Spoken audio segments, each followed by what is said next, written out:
안녕하세요. 그레이스포인트 교회의 온라인 예배에 오신 여러분을 환영합니다. 저는 저희 교회 대학부에서 섬기고 있는 김석별입니다. 네, 안녕하세요. 김영재입니다. 안녕하세요. 박창환입니다. 이렇게 온라인 예배 오프닝을 3샷으로 잡은 게 처음 아닙니까? 그죠? 네, 그렇습니다. 이제 보통 저랑 샛별이 형이랑 둘이서 이제 진행을 보는데 그죠? 제가 벌써 예배드린 지 5개월이나 됐으니까 뭔가 와. 변화를 줄 때가 됐죠. 그런 것 같아요. 예. 예전에도 얘기했듯이 저희 셋이 그 팟캐스트를 같이 진행했는데요. 왠지 이렇게 하니까 그때 생각도 나고 한번 같이 가볼까요? 네, 근데 이제 보통 김철현 전도사님과 김샤론 사모님께서 잠언을 통해서 성경의 지혜 시간 이렇게 나눠주시잖아요. 근데 뭐 저희는 그런 비슷한 거 있나요? 뭐 저희는 이 컨셉이 이렇게 그냥 아는 교회 형 동생 이렇게 라운드 테이블에 앉아갖고 이렇게 편히 얘기를 나누는 그런 컨셉이라서 제가 생각해온 이 코너의 이름은 그러니까 라운드 테이블 이름하여 라떼 시간입니다. 아, 라운드 라떼. 테이블. 라떼. 오케이. 라떼. 그럼 뭐 커피도 나오나요? 뭐 나올 수도 있죠. 다음부터. 뭐 그게 아니면 뭐 샛별이랑 영재랑 둘 다 모태신앙 아닙니까? 네, 그죠? 그래서 모태신앙에게 묻고 모태신앙에게 묻는다 해서 모묻 아, 그거는 좀 아닌 것 같습니다. 라떼로 하죠. 그냥 뭐, 라떼로 뭐, 가겠습니다. 라떼로 하죠. 괜찮은 것 같은데? 예. 뭐 저는 솔직히 모태신앙도 아니고 이게 한국 교회에서 한국어 설교를 들으며 자란 게 아니라서 교회에서만 쓰는 그런 뭐 특수한 용어들이 정확히 무슨 뜻인지 모를 때가 많거든요. 그래서 이 라떼 시간을 통해서 뭐 그런 궁금증 같은 걸 뭐 풀어주셨으면 좋을 것 같아요. 예, 이제 그것도 좋고 또 온라인 예배 참석하신 여러분도 궁금하신 게 있으시면 저희 채팅창을 통해 물어봐 주시면 저희가 또 이 시간을 통해서 답해 드릴 수 있겠네요. 네. 이번 처음 시간은 무엇으로 시작할까요? 오늘은 뭐 처음이니까 뭐 가볍게 교회 밖에선 잘 안 쓰는 그런 용어들 좀 풀어주셨으면 좋겠어요. 그러니까 예를 들어서 시작으로 역사 그리고 사역 그것 좀 풀어주시죠. 그러니까 역사라고 하면 히스토리 아닙니까? 히스토리. 근데 교회에서 역사라고 하면은 뭐 역사하다 뭐 그렇게 하잖아요. 뭐 하나님께서 예시로 역사하신다. 하나님께서 역사를 하신다라던가 뭐 그렇게 얘기하잖아요. 네, 그 히스토리 역사라고 하면은 그 역사랑 교회에서 쓰이는 역사는 그 한자부터가 다른데요. 아, 그래요? 그죠, 아, 그죠. 제가 한자가 여기 좀 그 약해서. 스크린 밑으로 보여드리겠습니다. 그 교회에서 주로 쓰이는 그 역사의 역은 그 일을 부르다 아니면은 일을 시키다 아니면 일에 힘쓰다라는 의미고 사는 그 일사 말 그대로 일을 뜻하는 거죠. 그러니까 역사하다의 뜻은 일을 하다 그리고 일에 힘쓰다 일을 진행시키다 정도의 의미로 이해하면 되겠네요. 네, 그러니까 새뿌리 형께서 잘 설명해 주셨는데 보통 그 설교나 기도 때 하나님께서 역사하신다라고 했을 때는 하나님께서 어떤 일을 행하신다 뭐 이런 정도로 이해를 하면 될 것 같아요. 아 그러니까 하나님께서 일하시다. 그게 역사. 오케이 그러면은 역사라고 하면 하나님이 일하실 때만 쓸 수 있는 그런 단어인가요? 그러니까 예를 들어 샛별이가 이 온라인 예배를 위해 많은 역사를 하고 있다. 정말 그죠. 역사를 하고 계시군요. 라고 해도 많은 되나요? 역사를 하고 있습니다. 그래도 되는 건가요? 그러니까 예. 좋은 질문인데요. 이제 보통 이제 사실 설교 중에 역사라고 하면은 보통 하나님께서 역사하신다 이런 하나님의 역사하심에 관련돼서 말이 나오게 되는데 성경을 보면 역사라는 단어가 꼭 하나님께서 하신 일에만 국한되는 건 아니고 그러니까 예를 들어서 출애굽기 39장 42절에 보면 이렇게 나와 있습니다. 여호와께서 모세에게 명령하신 대로 이스라엘 자손이 모든 역사를 마치매. 그러니까 여기를 보면 역사를 한 게 누구죠? 이스라엘 자손입니까? 아니면 여호와입니까? 질문은 제가 하는 거 아닙니까? 뭐 이거 문장만 보면은 이렇게 여호와께서 모세에게 명령하신 대로 이스라엘 자손이 모든 역사를 마치매. 그러니까 이스라엘 자손이 역사를 마쳤다고 나오네요. 예, 그죠. 그러니까 여기서 이 역사는 그 사람에게 붙죠. 그 단어가. 그러니까 여기서 말하는 이스라엘 자손이 마쳤다는 역사는 토목공사를 비롯해서 또 신전에서 쓰일 옷과 도구들을 만드는 일, 그런 일들을 마쳤다는 이야기고. 그래서 이제 역사라는 단어는 하나님께서 하시는 일에만 붙여야 되는 건 아니고 사람이 할 수 있는 일에도 붙일 수 있는 그런 단어입니다.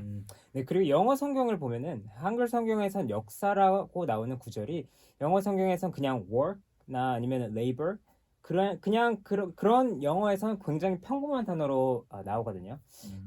한글 성경에선 그 역사라고 읽으면은 뭔가 거창하거나 그냥 신적인 느낌이 그렇죠. 드는데 결국에는 일하다, 힘쓰다 라고 생각하시면 될 것 같네요. 그리고 새로 번역되는 한글 성경들도 역사라는 단어를 쓰지 않고 더 이해되고 그 쉬운 단어를 사용하고 있습니다.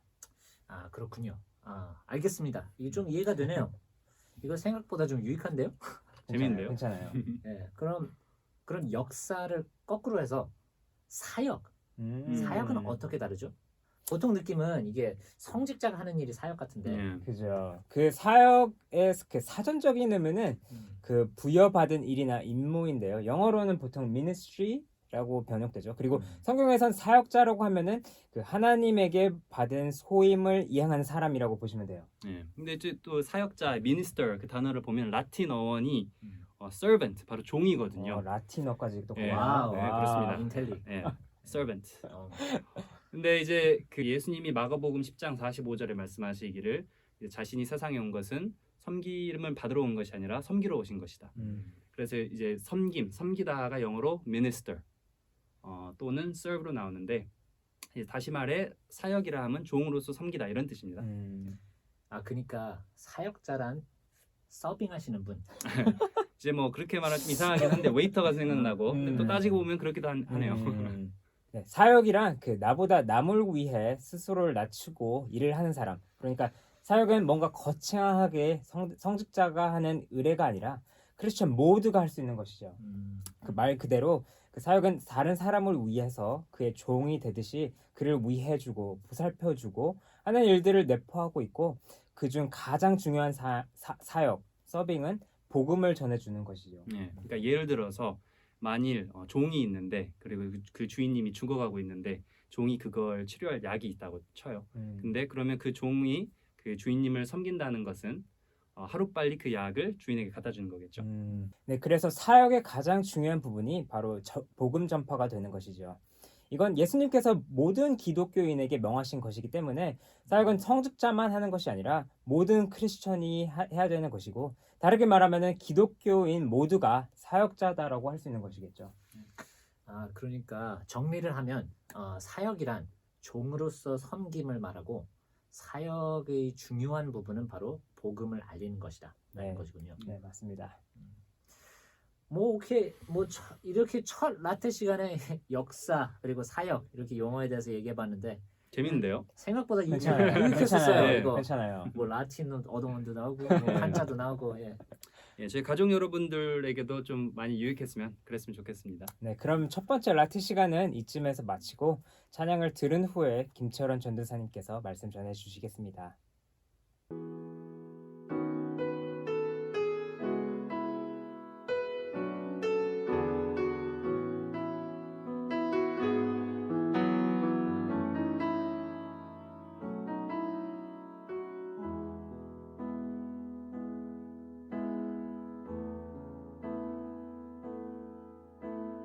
아버지 사랑 내가 노래해 아버지 은혜 내가 노래해 그 사랑 변함없으시 거짓 없으시 성실하신 그 사랑 상한갈 때 꺾지 않으시는 거저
안녕하세요 여러분. 또 이렇게 한어부 예배에 오신 여러분 환영합니다. 지난 주간 추수감사절 잘 보내셨는지 모르겠어요. 저는 이 북가주에 저희 교회 모임이 있어가지고 또 여기 올라왔는데, 그래서 지난주에 있었던 그 줌 미팅, 화상 그 미팅 시간 제가 참석을 못해가지고 너무 죄송합니다. 한 3가정이 오셔가지고 좋은 시간 보내셨다고 들었는데, 다음에 꼭 한번 같이 그런 시간 보냈으면 좋겠습니다. 그리고 참 반가운 소식은 저희 그 마이크 팍 형제하고 영재, 샛별 형제, 이 세 형제가 이제 자기들이 예전에 코리안으로 이제 한국말로 팟캐스트를 했었거든요. 기독교 신앙에 대해서 여러 가지 주제들, 재미있는 스토리들을 얘기하고 그런 시간에 저도 몇 번 들어봤는데 굉장히 잘하더라고요. 그래서 이 친구들이 이제 그거를 좀 저희 예배의 한 코너로 이렇게 하려고 그래요. 아마 오늘부터 이제 시작하는 것 같은데, 그래서 오늘은 그 시간을 가지기 위해서 저하고 저희 아내하고 하던 그 잠언 시간을 좀 쉬도록 하겠습니다. 그동안 많이 했으니까 저희도 좀 브레이크, 방학이 좀 필요하고, 그리고 또 12월에는 이제 그 우리 세 형제들이 자기들이 돌아가면서 간증을 통한 이런 이제 설교, 이제 메시지를 이제 준비해서 이제 하고 싶어 하더라고요. 그래서 우리 그동안 제가 혼자서 설교했는데 조금 여러분들도 약간 지겨운 면도 있으실 거고, 그리고 우리 젊은 형제들 와가지고 이제 어떻게 이제 본인들이 예수님을 제대로 알게 됐나, 그리고 자기들이 신앙생활 하면서 느끼는 많은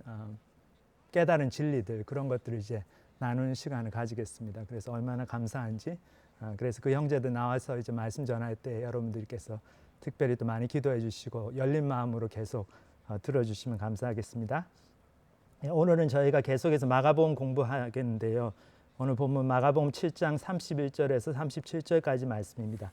이제 아주 짧은 스토리지만 굉장히 인상 깊은 장면이에요. 예수님께서 이 어떤 이제 말 못하고 귀머거리가 된 사람을 고쳐주시는데 아주 특별한 방법으로 고쳐주시고, 이 말씀을 통해서 저희들이 정말 예수님의 마음이 어떤가, 그리고 우리가 예수님을 떠나서 하나님을 떠나서 살고 있는 영적인 상태가 어떤가, 거기에 관한 굉장히 중요한 진리를 발견할 수 있는 귀한 말씀입니다. 제가 본문을 먼저 읽도록 하겠습니다. 예수께서 다시 두로 지방에서 나와 시돈을 지나고 데가볼리 지방을 통과하여 갈릴리 호수에 이르시매 사람들이 귀먹고 말 더듬는 자를 데리고 예수께 나와 안수하여 주시기를 간구하거늘 예수께서 그 사람을 따로 데리고 무리를 떠나사 손가락을 그의 양귀에 넣고 침을 뱉어 그의 혀에 손을 대시며 하늘을 우러러 탄식하시며 그에게 이르시되 에바다 하시니 이는 열리라 하는 뜻이라. 그의 귀가 열리고 혀가 맺힌 것이 곧 풀려 말이 분명하여졌더라. 예수께서 그들에게 경고하사 아무에게도 이르지 말라 하시되 경고하실수록 그들이 더욱 널리 전파하니 사람들이 심히 놀라 이르되 그가 모든 것을 잘하였도다. 못 듣는 사람도 듣게 하고 말 못하는 사람도 말하게 한다 하니라. 여기 이 본문은 이제 예수님께서 두로와 시돈 지역, 그 이방인 지역이었죠. 거기서 시간을 보내시다가 이렇게 또 여행을 해가지고 갈릴리 호수 조금 반대쪽으로 데가볼리 지방으로 내려오셨다가 다시 이제 갈릴리 지역으로 돌아오셨는데, 이 돌아오셔가지고 이 한 귀먹고 말 더듬는 사람을 만나서 그 사람을 치료해 주시는 그 장면이 나옵니다. 그래서 저희들이 이제 구절을 하나하나 살펴보도록 하겠습니다. 31절 32절 말씀을 보면 예수께서 다시 두로 지방에서 나와 시돈을 지나고 데가볼리 지방을 통과하여 갈릴리 호수에 이르시매 사람들이 귀먹고 말 더듬는 자를 데리고 예수께 나와 안수하여 주시기를 간구하거늘, 이렇게 되어 있습니다. 그래서 여러분들 생각해 보면 이 귀먹고 말 더듬는 사람이 좀 그 지역에서 꽤 유명했던 사람인 것 같아요. 그래서 많은 사람들이 이 사람을 좀 불쌍하게 여기고, 그래서 예수님이 오래간만에 한동안 여행을 가셨다가 다시 오셨다는 소식을 듣고 이 사람을 데리고 왔죠. 근데 저희들이 생각을 해봐도 이렇게 말을 듣지를 못하고 이제 그 귀머거리가 되면은 자연스럽게 말하는 것도 배우질 못하잖아요. 그래서 말도 하지를 못하고, 그래서 듣지 못하고 말하지 못하는 삶이 얼마나 힘든 삶인가, 저희들이 상상을 해볼 수가 있겠죠. 외부 세계와 굉장히 단절이 되고, 특히 뭐 그 당시에는 이렇게 무슨 텔레비전이나 비주얼로 볼 수 있는 게 많이 있었던 것도 아니고, 그렇기 때문에 굉장히 참 불쌍한 삶을 살던 이 사람이었을 것 같아요. 근데 예수님께서 이 사람을 굉장히 특별한 방법으로 고쳐주시죠. 이제 그 다음 보면 예수께서 그 사람을 따로 데리고 무리를 떠나사 손가락을 그의 양귀에 넣고 침을 뱉어 그의 혀에 손을 대시며 하늘을 우러러 탄식하시며 그에게 이르시되 에바다 하시니 이는 열리라는 뜻이라. 그의 귀가 열리고 혀가 맺힌 것이 곧 풀려 말이 분명하여졌더라. 그래서 여기 보면 이 사람을 따로 예수님께서 데려가십니다. 그래서 이렇게 왜 이렇게 따로 무리를 떠나가지고 데려가셨을까? 그래서 어떤 학자들은 생각하기를 이 사람이 굉장히 다른 사람들이 많이 있는 가운데 있으면은 이렇게 uncomfortable하게 느끼고 좀 힘들어할 것 같으니까 예수님께서 배려를 하셔서 이 사람을 따로 한적한 곳으로 데리고 가서 거기서 직접 이렇게 만져주시면서 치료를 하셨다. 이제 그렇게 보는 견해도 있고, 그것도 굉장히 타당한 이유인데, 또 다른 이유로 저희들 생각해 보면 예수님의 그 전체적인 사역의 그 시간표라는 측면에서 생각해 보면은 예수님께서 아직 이 하시려는 이 병고침, 이 사람을 이제 고쳐주시는 이 사건이 좀 이렇게 특별한 사건이기 때문에 좀 다른 사람한테 알려지기를 원치 않으셨던 예수님의 의도도 있지 않았나 생각이 듭니다. 그래서 그 근거로 볼 수 있는 게 우리가 그 다음 구절을 보면 알 수가 있죠. 여기 보면 예수께서 그들에게 경고하사 아무에게도 이르지 말라 하시되 경고하실수록 그들이 더욱 널리 전파하니 사람들이 심히 놀라 이르되 그가 모든 것을 잘하였도다. 못 듣는 사람도 듣게 하고 말 못하는 사람도 말하게 한다 하니라. 예수님께서 이 사람을 고쳐주신 다음에 사람들에게 아무한테도 얘기하지 말라고 그러셔요. 왜 그러실까요? 근데 저희들 여러분 마가복음 그 앞부분을 기억해 보면 예수님께서 가끔씩 이런 말씀을 하셨어요. 예수님께서 장님 소경을 고쳐주실 때라든지 아니면 문둥병자를 치료하실 때라든지 이때 보면은 이제 사람들한테 얘기하지 말라 그런 말씀하십니다. 이게 왜 그런가 하면은 예수님께서 이 귀머거리와 벙어리를 고치시고 소경의 눈을 뜨게 하고 문둥병을 치유하시고 이 사건들은 구약에서 이제 메시아가 오셔가지고 하실 구원의 사역을 예언한 그 예언에 나오는 사건들이에요. 그래서 아마도 예수님께서 아직 자기가 메시아라는 것이 알려지기를 원치 않으셔서 아직은 사람들이 그걸 빨리 알면 오해를 할 수 있으니까 그래서 이런 치유 사건, 예수님의 구원의 사역을 메시아로서의 사역을 보여주는 그런 중요한 치유 사건들은 좀 비밀로 하시기를 원하셨습니다. 그래서 저희도 이제 이사야서 35장 말씀을 보면은 그에 관한 예언이 나옵니다. 여기 보면 너희는 약한 손을 강하게 하며 떨리는 무릎을 굳게 하며 겁내는 자들에게 이르기를 굳세어라 두려워하지 말라. 보라 너희 하나님이 오사 보복하시며 갚아주실 것이라. 하나님이 오사 너희를 구하시리라 하라. 그때 맹인의 눈이 밝을 것이며 못 듣는 사람의 귀가 열릴 것이며 그때 저는 자는 사슴같이 될 것이며 말 못하는 자의 혀는 노래하리니 이는 광야에서 물이 솟겠고 사막에서 시내가 흐를 것입니다. 그래서 여기 보면은 이제 하나님이 다시 오셔가지고 이스라엘을 구원해 주시는데 이제 메시아가 오시는 걸 예언하는 거죠. 근데 이런 일들이 있을 거다 하면서 맹인의 눈이 밝을 것이고 못 듣는 사람의 귀가 열릴 것이고 저는 사람이 뛸 것이고 말 못하는 자의 혀가 노래를 할 것이다.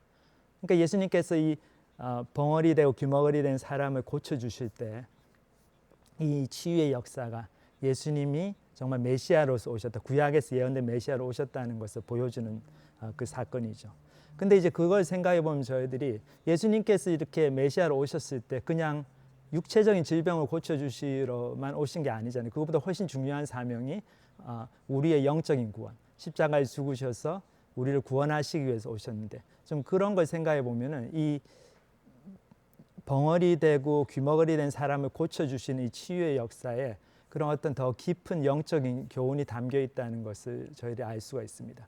그래서 어떤 면에서 우리가 영적으로 볼 때 그런 치유가 필요한 사람인가 좀 그런 면을 생각해 봐야 될 거예요.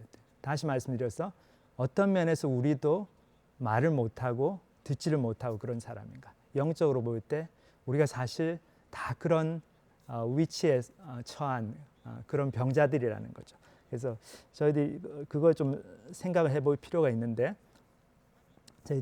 예수님께서도 유대인들에게 이렇게 복음을 전하시면서 특히 이제 종교 지도자들 교만한 사람들이 그걸 잘 알아듣지 못하고 자꾸 예수님의 사역에 트집을 잡고 정말 중요한 진리를 받아들이지 않고 자꾸 주변적인 문제를 가지고 시비를 걸면서 그렇게 나올 때 이사야 예언을 드셔가지고 이렇게 예수님께서 강력하게 그 사람들을 도전하셨습니다. 이게 마태복음 13장 14절에 보면 예수님이 하시는 말씀이 이사야 예언이 그들에게 이루어졌으니 일렀을 때 너희가 듣기는 들어도 깨닫지 못할 것이요 보기는 보아도 알지 못하리라. 그러니까 하나님 말씀을 듣는데 이렇게 들리기는 하는데 깨닫지를 못하는 거죠. 그런 의미에서 보면은 이 사람들이 다 영적으로 귀머거리인 거죠. 근데 우리 자신의 인생도 그렇다는 것을 알 수가 있습니다. 우리가 하나님 앞에 나올 때 어떤 마음의 태도로 나오냐에 따라 가지고 말씀이 들리기도 하고 안 들리기도 하죠. 그러니까 이게 안 들리는 이유가 뭐 귀가 먹어서 안 들리는 게 아니죠. 뭐 너무나 똑똑한 분들, 귀도 밝은 분들, 총명이라고 그러잖아요. 눈이 밝고 귀가 아주 이제 또래또래한 분들이 다 잘 알아듣지만 알아들으려고 겸손하게 받아들이려고 하는 마음이 없기 때문에 못 알아듣는 거죠. 결국은 이게 우리의 마음 속에 있는 자기중심성, 그 죄성을 보여줍니다. 저희들의 그 자기중심적인 마음 때문에 얼마나 저희들이 다른 사람 말을 들으려고 하지 않는지, 하나님 말씀은 말할 것도 없고 남의 말을 잘 안 듣잖아요, 저희들이. 그래서 이게 나이가 들수록 심해진다고 그러더라고요. 저도 봐도 좀 그런 것 같아요. 한번 이렇게 저도 뭐 나이가 적은 나이는 아니지만은 또 우리 조금 더 연로하신 우리 할아버지 할머님들 모임 같은데 제가 한번 가보면은, 그리고 가본 분들이 하던 얘기가 이분들이 같이 쭉 얘기를 하는데 아무도 서로 듣지를 않는데요. 그리고 자기 하고 싶은 말만 하고, 그리고 사람들이 이렇게 돌아가면서 얘기하는데 자기가 무슨 말 할까 그것만 생각하고 그거 준비하느라고 다른 사람 말을 뭐 하는지 전혀 관심이 없고 듣지 않는다. 그런 게 사실은 우리의 인생의 본질적인 문제를 보여주는 그 한 예인 것 같아요. 그게 나이가 많으나 적으나, 뭐 나이가 어린 사람들은 뭐 예의상 그거보다는 또 좀 잘하겠지만 사실상 그 마음속 깊은 곳에는 내 생각이 맞고 남의 생각, 다른 사람 말을 들으려고 하지 않고 듣는 것 같아도 사실은 안 듣고 그럴 때가 많죠. 그리고 말하는 것도 어떻습니까? 우리가 솔직하고 정직하면은 말이 쉬워지는데, 이게 내가 뭘 잘못했는데도 잘못한 거를 인정하지 않고 좀 이렇게 인정하기 싫고 자존심 상하고 그러면은 이게 말이나 글이 복잡해지죠. 저도 이렇게 보면은 저희 학생들이나 또 이렇게 젊은 우리 형제자매들 같이 이제 사회가는 가운데서 이렇게 여러 가지 뭐 자기들 신앙적으로 고민하는 것에 대해서 뭐라고 하나요? 그 리플렉션, 그런 이제 글을, 반성문 같은 글을 같은 것도 쓰고 그러는데 그때 보면은 이 사람들이 솔직하지 않을 때 글들이 복잡해지고 뭔 말을 하는지 잘 못 알아듣고 그럴 때 많아요. 그리고 뭐 사돈의 팔촌의 뭐 당숙까지 다 그런 얘기까지 다 끌어들여 가지고 막 핑계를 대고 그래서 내가 이럴 수밖에 없었다, 뭐 이렇게 이야기가 나가고, 이제 그러면은 참 이분이 말을 많이 하는데 또 글로 많이 쓰는데 참 알아듣기가 힘든 말이 되죠. 그러면 이 사람은 말은 할 수 있지만 사실은 벙어리인 거죠. 다른 사람들하고 소통이 안 되니까. 근데 그거의 핵심에 우리의 자기중심성이 있다는 거죠. 근데 우리가 그런 삶을 사는 게 결국은 하나님께로부터 떨어져 나왔기 때문에 그렇게 되는 거. 그런 삶이 얼마나 이렇게 비극적인 삶인가, 이제 그거를 알 수가 있죠. 그래서 예수님도 참 감사한 게, 근데 예수님께서 우리의 그런 모습을 보시고 그냥 너희들은 왜 그러냐, 소망이 없다, 그냥 경상도 말로 치아뿌라, 그게 아니고 소망이 있다고 말씀하시고, 저희들 너희들 참 그렇게 사니까 얼마나 힘드냐, 이렇게 맨날 너 자신 합리화해야 되고 그냥 잘못됐다는 말하는 것도 그렇게 힘들어하고, 그 다른 사람들이 조언해주고 하나님께서 말씀해 주시는데 그거 안 들으려고 그러고, 그렇게 자기 혼자 세상의 세계에 갇혀가 사는 거 너무나 불쌍한 삶이다. 그래서 예수님 저희도 불쌍히 여기십니다. 그래서 여기 보면 이 사람을 고치실 때도 참 특이하죠. 여기 보면 따로 데리고 무리를 떠나사 손가락을 그 양귀에 넣고 침을 뱉어 그 혀에 손을 대시며, 그러니까 이렇게 터치를 하셨죠. 손가락으로 이제 귀에다 대시고 또 침을 뱉어 그 침을 그 손가락을 이렇게 혀에 발라주시고, 이 말씀 뭡니까? 예수님께서 그만큼 개인적으로 이 사람의 문제에 이렇게 접근해 오시는 거죠. 정말. 그리고 하늘 우러러 탄식하시며 그에게 이르시되 에바다 하시니 이는 열리라는 뜻이라. 예수님께서 하늘 우러러서 하나님께 기도하시되 도 탄식하시면서 기도하셨다. 야, 하나님, 이 사람이 이렇게 말도 못하고 알아듣지도 못하고 하고 싶은 말도 있을 텐데 그 제대로 전달이 안 되고 마음이 열리지도 않고 열려야 되는데 열리지가 못하고 그 너무나 안타깝습니다. 고쳐주세요. 그렇게 하나님께서 우리의 마음에 이렇게 범민들 고통당하는 것들 괴로워하는 것들을 아시고 그것을 고쳐주러 오시는 거죠. 그런 하나님의 마음을 여기서 저희들이 알 수 있습니다. 그렇게 열리라고 말씀하시니까 그 귀가 열리고 혀가 맺힌 것이 풀려가지고 말을 하기 시작하게 되죠. 이것이 구원의 한 상징입니다. 우리가 정말 하나님의 자녀가 되고 이제 가리고 숨길 게 없으면은 교제가 자연스럽죠. 그 진정한 교제가 교회 안에서 이루어지려면은 이 교제를 하는 사람들이 하나님과의 관계가 분명해져야죠. 진짜로 하나님의 자녀가 되어야 되죠. 그렇지 않으면 교회가 그냥 사람들이 좋은 옷 주일날 이렇게 썬데이 클로즈 입고 와가지고 하하호호 그러면서 덕담하고 뭐 점심 먹고 사업 얘기 나누고 성경 공부 좀 하다가 가는 그런 데가 되죠. 진정한 교제는 없습니다. 그 속에서. 그래서 파킹락까지 들어와가지고 막 대판 부부가 싸우다가 애들 다 뒷자리에 있는데 그래서 내릴 때 돼가지고 애들 보고 너 이거 주일학교 선생님한테 엄마 아빠 싸웠다고 얘기하면 큰일 난다 너 죽어 막 이러면서 그렇게 애들한테 막 제가 좀 모르겠어요. 좀 심한 예가 아닐까 생각해봤는데 이게 심한 게 아니더라고요. 제가 그 얘기를 많이 들었거든요. 그런 분들이 많다는 거. 그러니까 그렇게 교회를 다니니까 그거는 벙어리로 다니는 거고 귀머거리로 다니는 거죠. 근데 왜 그렇습니까? 그게 우리가 정말 하나님 앞에 겸손하게 우리의 삶을 내려놓고 예수님을 정말 내 주님과 구주로 받아들이는 그 구원의 모르겠어요. 진정한 역사가 일어나지 않았기 때문에 그런 것 같아요. 열림이 없는 거죠. 혀가 열리고 귀가 열려야 되는데 그게 없고 닫혀 있으니까 내가 내 자존심에 이렇게 꽉 아직도 닫혀 있으니까 사람들한테 좋은 모습만 보여주고 싶고 그러니까 교회를 오는 게 부담이죠. 옷도 좀 잘 입고 와야 될 것 같고 뭐 이렇게 쉐어링 타임 그런 거 너무 힘들잖아요. 그냥 설교 듣고 가면 좋겠는데 뭐 느낀 거를 쉐어하세요 이러면 너무 괴롭고 그런 거는 이 에바다가 필요한 삶의 모습이죠. 우리가 다 예수님께로 나와서 정말 내 마음에 열리고 내 귀가 열리고 그래서 예수님의 말씀을 정말 겸손하게 받아들이고 그리고 그 말씀에 반응을 보여서 솔직하게 내 죄를 인정하고 하나님 잘못했습니다.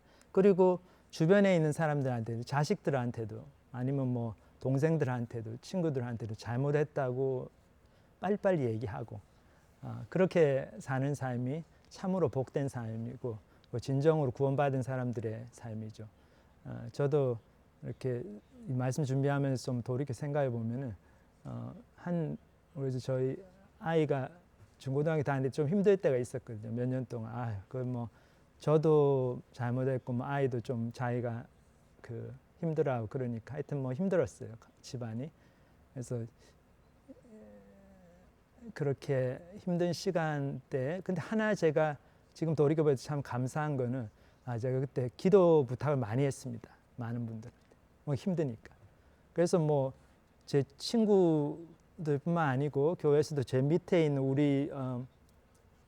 우리 스태프들한테도 제가 그 사람들한테 리더지만은 내가 이렇게 집안에서 아이하고 문제가 있으니까 좀 기도해달라. 우리 아이 마음이 변해야 되는데 이건 기도밖에 안 되는 제발 좀 기도해 주세요. 기도 부탁을 한 100명한테는 한 것 같아요.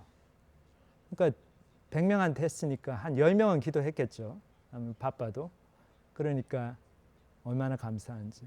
근데 그렇게 제가 그렇게 어려움을 겪을 때 나눌 수 있는 거 그게 생각해 보면 제 마음에 예수님께서 나를 다 받아주셨다. 그리고 내가 이렇게 죄인인데 뭐 이렇게 더 이상 뭐 감출 게 있나? 있는 그대로 다 또 다른 죄인이지만 용서받은 우리 하나님의 자녀가 된 형제 자매들한테 다 나눌 수 있는 거죠. 그게 진정한 교회의 모습이고 그게 복음의 능력입니다. 그래서 이 벙어리 되고 이 귀머거리 된 이 사람도 참 감사한 게 사람들이 예수님한테 가자고 그랬을 때 좀 창피했지만 갔죠. 그걸 통해 가지고 이 사람이 예수님의 치유의 역사를 경험했죠. 그 이분도 몸과 마음이 이렇게 몸이 에바다를 경험하기 전에 그 마음으로 벌써 에바다를 경험하고 있었던 거죠. 하나님께 예수님께 나오는 겸손한 마음, 그리고 사람들의 말을 듣고 그 사람들의 도움을 받아가지고 나오는 그런 열린 마음이 있었던 거죠.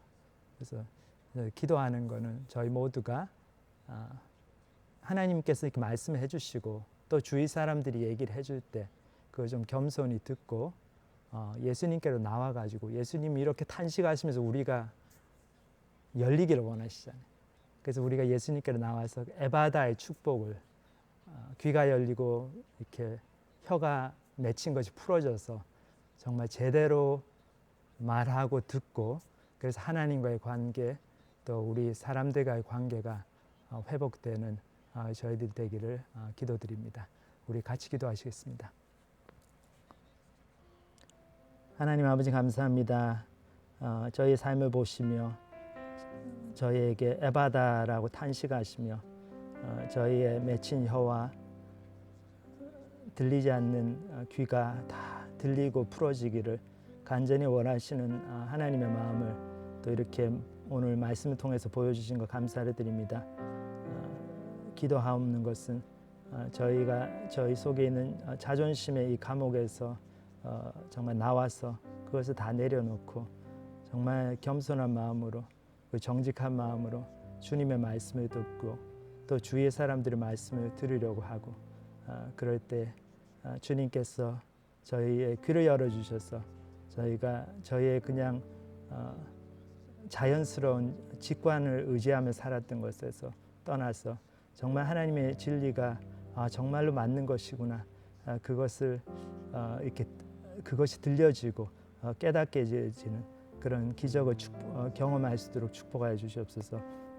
그래서 저희의 말이 이제 정말 마음속 깊은 곳에 있는 것을 정직하고 솔직하게 내어놓는 겸손하게 우리의 힘든 것 잘못 살고 있었던 것을 고백하고 하나님 앞에 회개하고 또 주위 사람들에게도 용서를 구하고 그런 귀한 정말 은혜의 말들 그런 말들이 우리 입에서 나올 수 있도록 우리 혀가 그렇게 바뀌도록 주님께서 축복하여 주시옵소서. 감사를 드립니다. 예수님의 이름으로 기도합니다. 아멘. 네, 좋은 말씀 감사합니다. 와 정말 은혜가 되는 것 같네요. 말씀 드린 김에 잠깐 얘기 나눠볼까요? 샛별이랑 영재는 뭐 이렇게 에바다 순간, 뭐 입과 귀가 열린 그런 순간들이 있었나요? 네, 저는 저의 귀가 열리는 에바다 순간이 있었는데요. 그게 대학교 3학년 때였는데 저희 교회에서는 처음 오는 학생들한테 코스 101이라고 기독교의 기본 진리를 가르쳐주는 그런 자료를 가르쳐 주는데요. 저는 처음에 저희 교회 2학년 때 왔을 때 모태 신앙이고 이런 기본적인 거는 다 알기 때문에 이런 정말 성의 없이 제가 배웠어요. 자료를 들었는데 그래서 말씀에 대한 저의 마음의 태도가 안 좋았기에 별로 배운 게 없더라고요. 근데 나중에 제 리더 형의 충고로 제 3학년 때 다시 그 자료를 배웠습니다. 근데 이번에는 배우고 싶은 마음으로 다가가서 배우면서 내가 이런 자료를 배웠었나 그 전에 할 정도로 하는 그런 생각이 들더라고요. 그래서 그때가 아마 에바다의 경험이었던 것 같네요. 그렇게 귀가 열린. 네. 영재는 어떤가요? 저는 이제 입이 열린 경험이 있었어요. 그러니까 미안하단 말을 해야 되는데 오랫동안 못했던. 네. 근데 이제 그 당사자가 바로 우리 샛별이 형. 여기서 이런 얘기를 해도 되나 모르겠는데 고백의 시간인가요? 그래도 이게 예. 힐링 캠. 그때 혹시 기억나요, 형? 그때 2개월 전인가? 네. 이거 BGM 좀 깔아줘요. 이런 슬픈 것좀 슬픈 막 깔아주시고 그때 막 샛별이 형이 제가 이거 막 뭐 안 도와준 게 있어가지고 되게 좀 삐진 게 그런 게 있었어요. 근데 제가 색깔이. 제가 아니 제가 객관적으로 제가 좀 잘못을 했어요. 아, 그래서 제가 그냥 미안하다는 말을 하면 되는데 그 말이 안 나오더라고요. 그래가지고 2개월인가 3개월 동안 저희 룸메이트거든요. 그러잖아요. 그래서 결국에 제가 딱 미안합니다라고 한 게 아니고 샛별이 형이 먼저 야 우리 얘기할 거 있지 않냐 이렇게 말씀하시더라고. 그래가지고 이때가 기회다. 내가 이 기회를 안 잡으면 미안하다는 말을 못 할 것 같다. 그래가지고 그때 사과를 했던 그때 딱 입이 열렸던 기억이 납니다. 네, 그때 기억이 나죠. 뭐 그렇게 에바다의 어떤 경험을 함으로써 어떻게 이렇게 하나님도 더 잘 알게 되고 예. 이렇게 서로의 관계도 더 개선되고 그죠. 그런 게 있었군요. 예. 예, 잘 들었습니다. 네, 그러면 여기까지 하고 다음 주에도 같은 주소, 같은 시간에서 온라인 예배를 보실 수 있습니다. 네, 그럼 좋은 시간 되셨길 바라고 다음 주에 뵙겠습니다. 감사합니다. 감사합니다. 감사합니다.